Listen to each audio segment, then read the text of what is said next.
Annyeonghaseyo 여러분! Happy New Year!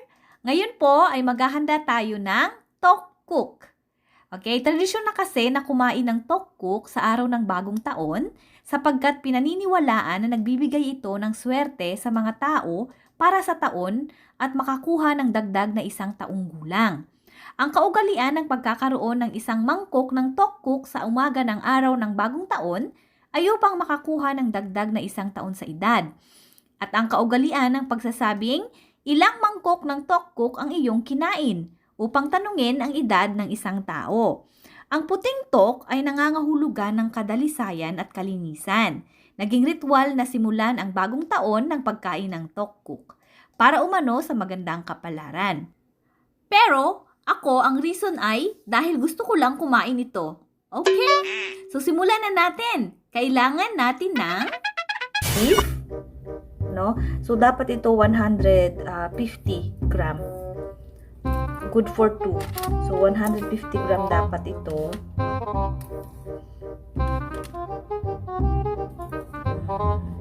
So, 152 gram yung na-prepare ko. Anyhow, tama na yan. So, medyo 2 gram, mas marami ng 2 grams, pero okay na yan. And then, no, syempre, kailangan natin ng tok. Tok po yung tawag nila. Nilagay ko siya sa ref, no? Kaya ang tigas-tigas pa niya ngayon. So, kailangan ko lang ito ng, ano lang siya, good for 2 persons lang. So, kailangan ko ng mga 400 gram nito. So, babawasan ko tong, ano na to, no? Pag lumambot siya. And then, kailangan natin ng 2 itlog, no? 2 itlog. And then, kailangan natin ng sesame oil. And then, so, sesame oil po. Mabibili nyo yan sa mga, ano dyan, Korean Mart. So, ito po, regular na oil. And then, kailangan ko ng toyo. Ito pong toyo na to, ay ginawa talaga to ni Omoni, ano? So, this is for, ano talaga, pag may mga sabaw. So, ito yung nilalagay na toyo. So, sinusuplayan ako ni Omoni. So, anyhow po. And then, kailangan natin ng bawang. And, not to forget, kailangan po natin ng depa. Depa ang tawag dito. But this is green onion. So, ito po. Siguro mga ganito, kailangan lang natin ng ganito kalaki. Okay na yan. Or, dagdagan natin ng kalahating. Mga ganyan. So, ito okay na po yan. Nilalagay ko sa freezer kasi madalas nasisiraan ako ng, ng depa kasi konti lang ako gumamit, no? Eh, pang dalawahan lang naman palagi yung niluluto ko. So, ayan. Ready na tayo, ano? At kailangan pala natin ng tubig na good for 2 people. Kailangan ko ng 800 cc, 800 ml na tubig.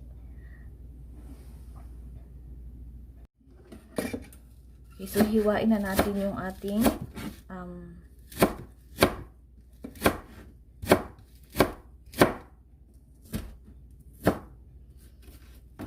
yan. Tapos yung ating bawang.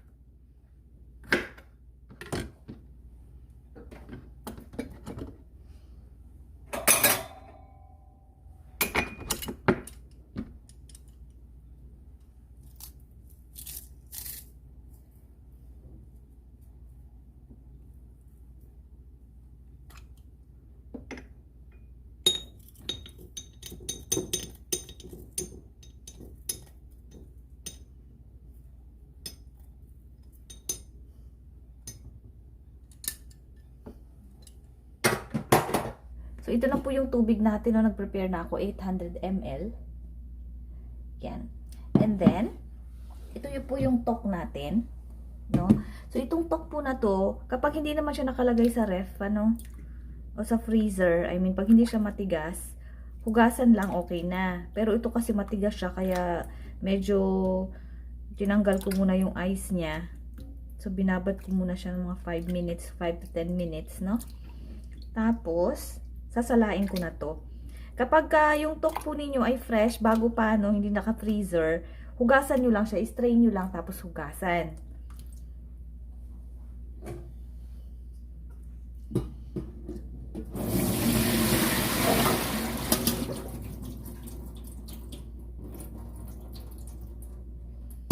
Yan, so, ito na yung tok natin.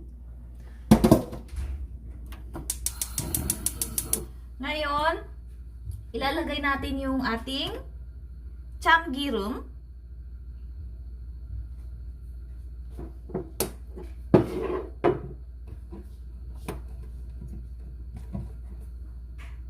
And then, para hindi siya masunog, lalagyan natin siyang konting oil.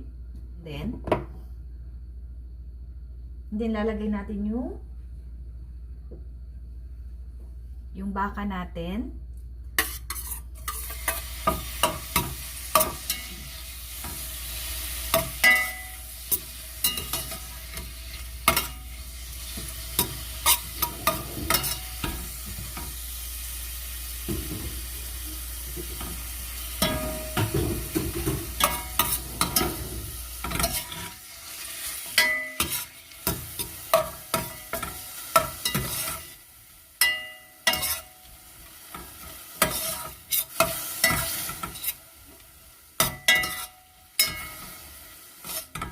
Ayan, so wala na siyang blood, ano? Ilalagay natin yung 200. So, kung 200 hanggang 600, lalagyan natin yung 200. Pinrepair natin na water. Ayan. So, 200. Tapos, hayaan muna natin siyang kumulo.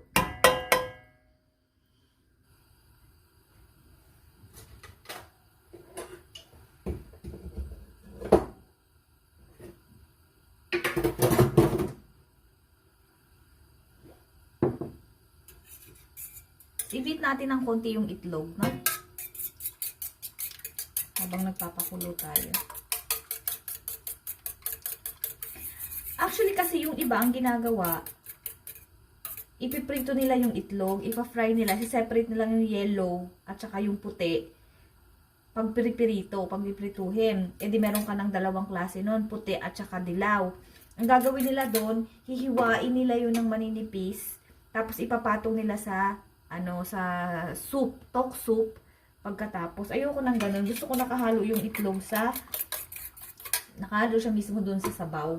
Mas prefer ko siya. So, ang gagawin, ganito yung way na ginagawa ko. Okay po. So, check na natin, ano. So, kung may makita kayo mga bula-bula na ganyan, aalisin natin yan siya, itatapon. Ang laki kasi ng kaldero ko, no. Pang dalawahan lang naman. Ang lasa na kaagad. So, itong toyo na to. So, pwede po kayo maglagay ng, actually may patis, no? Option siya. Pwede kayo maglagay ng patis. Kailan naubusan ako ng patis. So, dadamihan ko siya na to. Para malasang malasa. So, toyo lang nilagay ko, no? Masarap to pang patis. Tapos, ilalagay na natin yung natira nating tubig. So, papakulan ulit natin yan siya.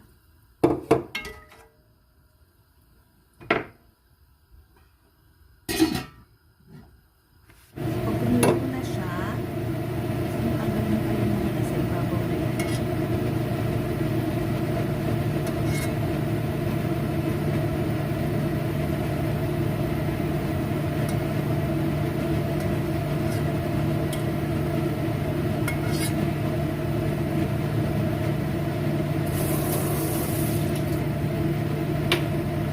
Ilalagay ko na yung bawang.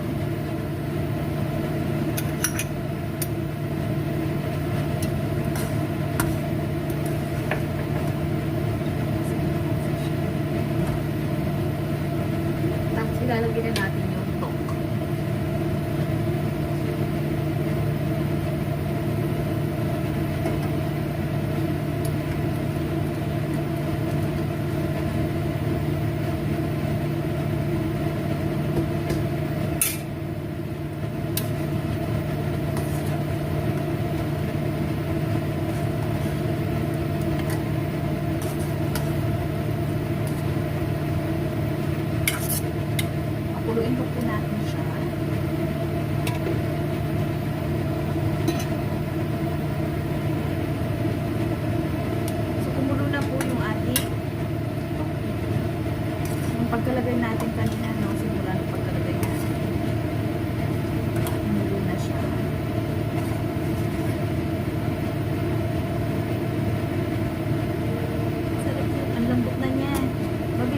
lumambot.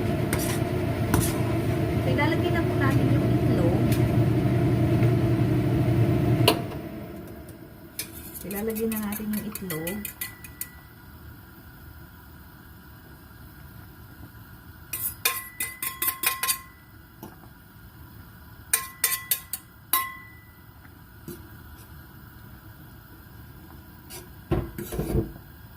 Yan, itsura niya.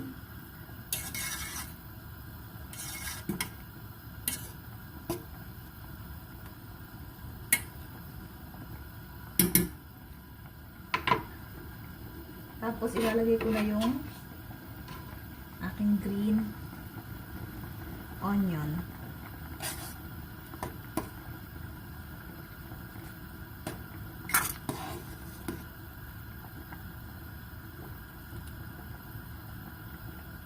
Depa ang tawag yun, depa. Sa green onion.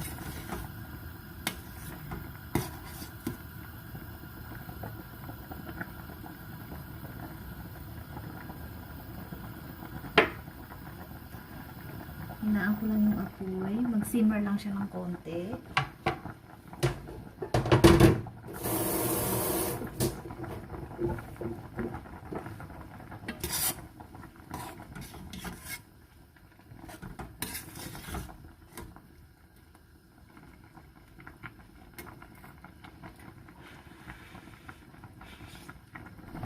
Matabang, kaya nilagyan ko ulit ng toyo.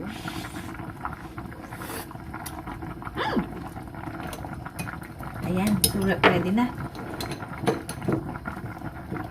Okay po, so yan na po ang ating tteokguk. Wansong!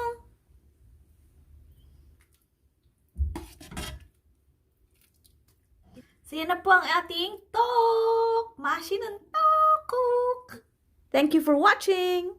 Annyeong! The best po ito with kimchi and kim.